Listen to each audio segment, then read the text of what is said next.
The end of the world or end times is predicted by several world religions, both Abrahamic and non-Abrahamic, which teach that negative world events will reach a climax. Belief that the end of the world is imminent is known as apocalypticism, and over time has been held both by members of mainstream religions and by doomsday cults. In the context of mysticism, the term refers metaphorically to the end of ordinary reality and to reunion with the divine. Various religions treat eschatology as a future event prophesied in sacred texts or in folklore. There are several atrocities committed in the name of religion, and this time we go to Japan, where one man, the so-called Japan's only fully enlightened master, Shoko Asahara, originally Chizuo Matsumoto and identified with the Lamb of God, outlined a doomsday prophecy, which included a third world war, and described a final conflict culminating in a nuclear Armageddon. His purported mission was to take others' sins upon himself, and he claimed he could transfer spiritual power to his followers. He sought dark conspiracies everywhere, promulgated by the Jews, the Freemasons, the Dutch, the British royal family, and rival Japanese religions. And this is the crazy true story of the Tokyo subway Sarin Gas Attack.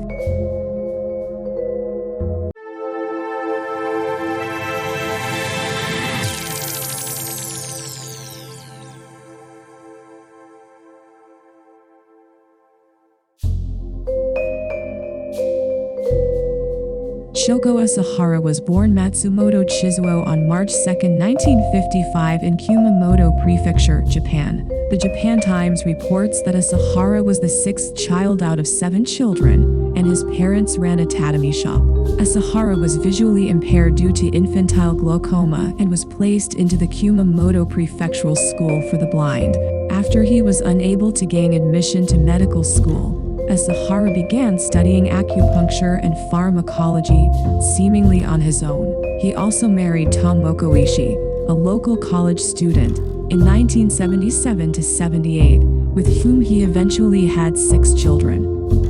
According to a case study on the Aum Shinrikyo in 1982, Asahara was arrested under the suspicion that his pharmacy was violating Japanese pharmaceutical laws for selling unregulated medicines.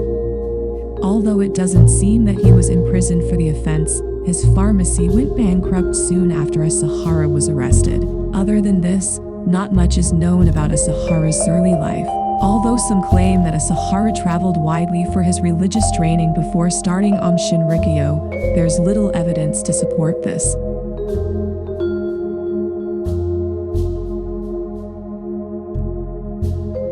Shoko Asahara started studying yoga in 1977, and 7 years later, he opened his own yoga training school called Aum no Kai, which translates to Aum's Group. According to a case study on the Aum Shinrikyo, the yoga school was also a publishing house. Asahara changed his own name in 1986, and the following year, the group was renamed Aum Shinrikyo, which translates roughly to mean supreme truth. By this point, Asahara's ideology for Aum Shinrikyo was beginning to coalesce. According to Aum Shinrikyo, the cult's ideology mashed together concepts from Hinduism and Buddhism along with ideas of a Christian hell and Armageddon, plus a few sprinkles of Nostradamus's writings. Asahara was also considered pivotal to Aum Shinrikyo, who believed that he was the first enlightened one since the Buddha. The guiding belief of Aum Shinrikyo was based around the idea that there is an imminent war between good and evil, and killing those who stand in the way of the supreme truth is justified, and that this supreme truth was possessed solely by Shoko Asahara. They also preached that they would be the only ones to survive the upcoming apocalypse, which Asahara predicted would occur either in 1996 or between 1999 and 2003. Aum Shinrikyo targeted top engineering, chemistry, and physics students from Japanese universities, made relationships with the Yakuza and the KGB, and even recruited medical doctors.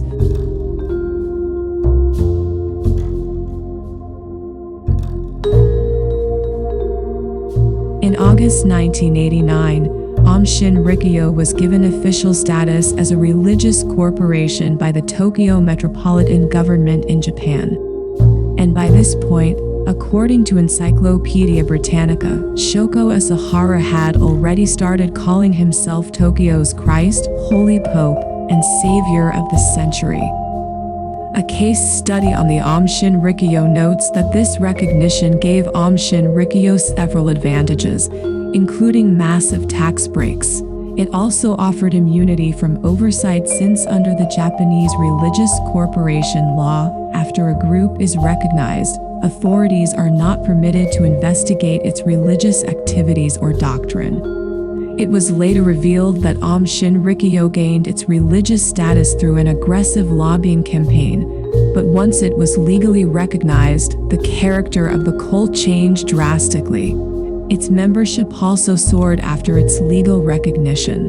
Aum Shinrikyo turned from a small group to an organization with 10,000 members in 1992, by their own accounts. By 1995, that number had grown to 50,000 members worldwide, with offices in Japan, Russia, and the United States, among other countries.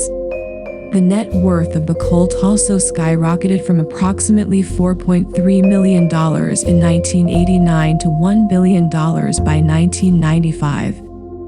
According to CFR, Aum Shinrikyo's astronomical financial growth came from the fact that they recruited young, smart university students and graduates, often from elite families, and they required members to sign their estates over to the group.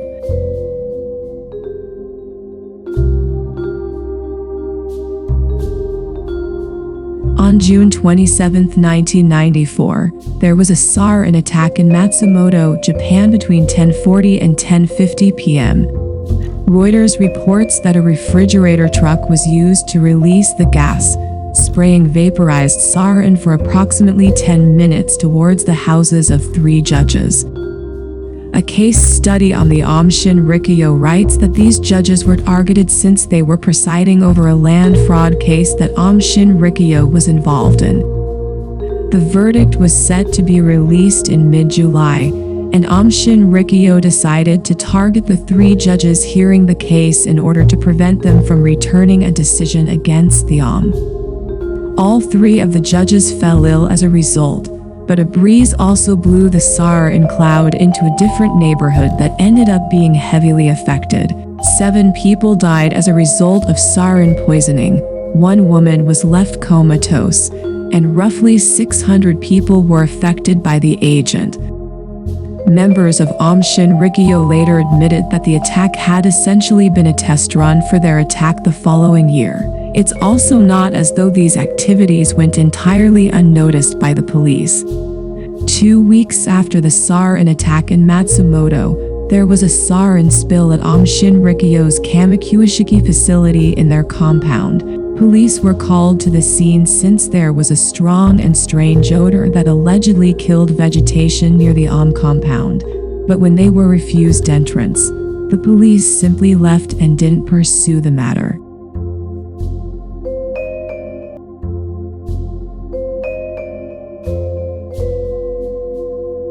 However, while the Matsumoto attack was aimed at a particular group of people, the Tokyo subway attack of 1995 appeared to be an indiscriminate attack on civilians. Aum Shinrikyo's plan involved putting 11 containers of sarin gas on 5 different trains that ran on the Chiyoda, Hibiya, and Morinouchi lines of the Tokyo subway system, a metro that has over 5 million riders daily. The Japan Times reports that a little before 8 a.m. on March 20, 1995, 5 members of Aum Shinrikyo boarded the 3 subway lines with the bags of sarin. Ikuo Hayashi went on the Chiyoda line, Kanishi Heroes and Toru Toyota went on the Morinouchi line, and Masato Yokoyama and Yasuo Hayashi went on the Hibiya line. At a coordinated time, all the attackers poked a hole in the bag of sarin with their sharpened umbrella tip and ran out of the train as the doors closed behind them. As the liquid sarin vaporized, the passengers on the train started to immediately get sick from the fumes. But as sick passengers ran off the trains continued to run and the fumes were spread at each stop, either by emanating from the tainted cars themselves or through contact with liquid contaminating people's clothing and shoes. 13 people died as a result of the sarin attack and over 6,000 more people were left injured.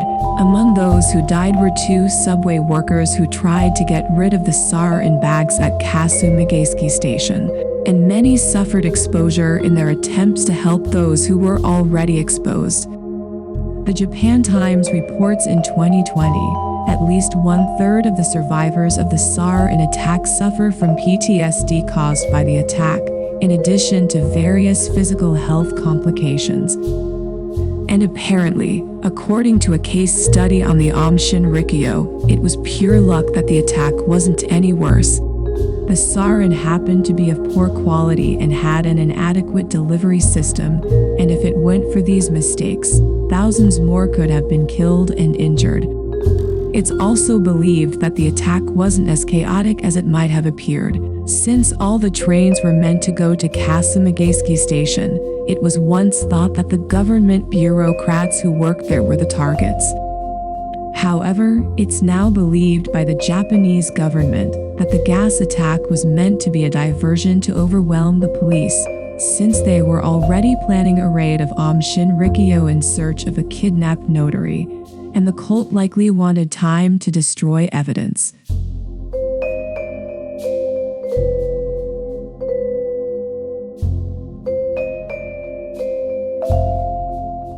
Between March 22nd and September 4th, there were over 500 raids by the police in almost 300 different locations.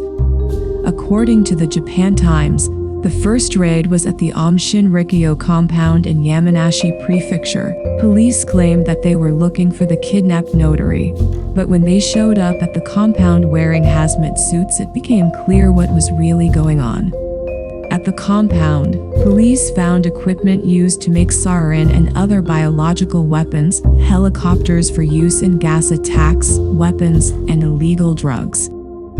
Over 6 months, between 400 to 500 Aum Shinrikyo members ended up being arrested, encompassing almost the entire hierarchy of the cult. Shoko Asahara wasn't arrested until May 16th, when he was found hiding in a wall recess along with a pile of cash, food, and a sleeping bag. One police officer said he found with his hair stuck on his face like he was in a jacuzzi due to a tight spot he was hiding in.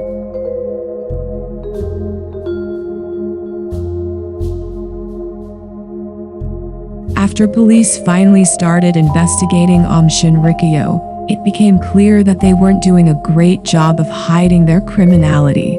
As early as 1989, families of Aum Shinrikyo members were reporting to police that Aum Shinrikyo was assaulting and kidnapping people. Aum Shinrikyo members were involved in numerous burglaries and robberies over the years, including ones at the Tokyo Metropolitan Police Department, the Hiroshima factory of the Mitsubishi Heavy Industries, and Nippon Electronics Company. Aum Shinrikyo members were also responsible for several murders, though many of the bodies weren't found because they were reportedly burned in an incinerator.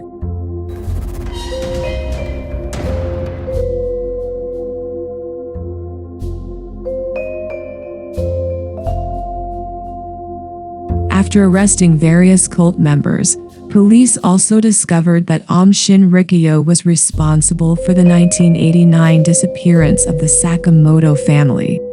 Satsumi Sakamoto, his wife Satoko, and their 1-year-old child Tatsuko had disappeared in November 1989.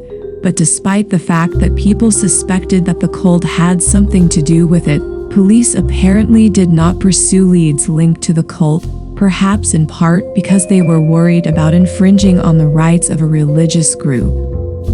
But after Aum Shinrikyo members were arrested after the 1995 sarin attack in Tokyo, some revealed information to the police that led them to the remains of the Sakamotos, although they were unable to find the remains of the infant. The family was reportedly murdered on November 4, 1989, due to orders from Shoko Asahara. Sakamoto, an anti-cult lawyer in Yokohama, had apparently claimed that Aum Shinrikyo had kidnapped a relative of his client, which is what led the cult to retaliate. And even though the family had disappeared during the night with some bedding but no clothing, and an Aum badge was found in their home, police treated their disappearance as a missing persons case instead of a murder.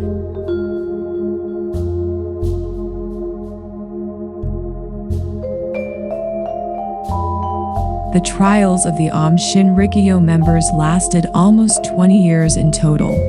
All but one of the cult members who were taken to trial were convicted, with sentences ranging from a few years to life imprisonment.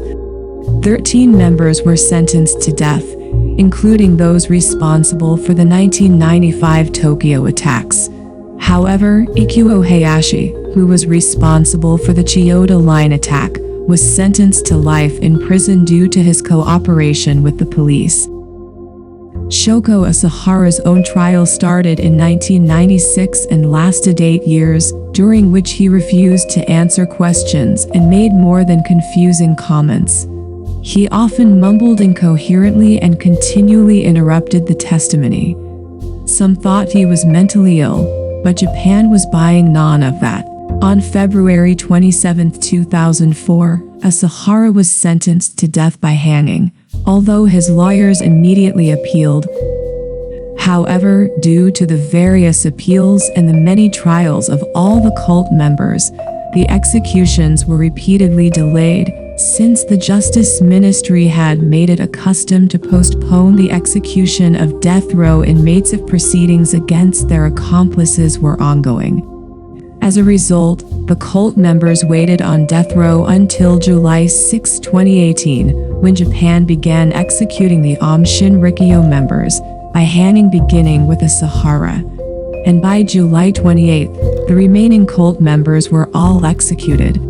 Despite the fact that the death penalty is rarely used in Japan, approval for capital punishment is high, and many advocated for the execution of the Aum Shinrikyo members. Thank you for watching. For more historic info like this, make sure to subscribe and hit the notification bell to let you know when new content is available. This is the Top Channel.